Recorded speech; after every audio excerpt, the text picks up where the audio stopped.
Hey everyone, welcome to Gaming Explained. In today's video, I'm gonna show you how to save game progress on Wordscape. So let's get started. Begin by launching your Wordscape game.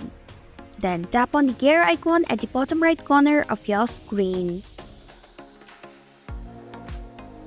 Now tap on Save Your Progress button.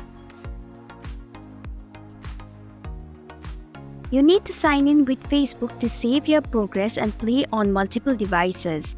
Tap on Sign in with Facebook button. You'll get 200 free coins if you are signing in for the first time. Tap on the Sign in button.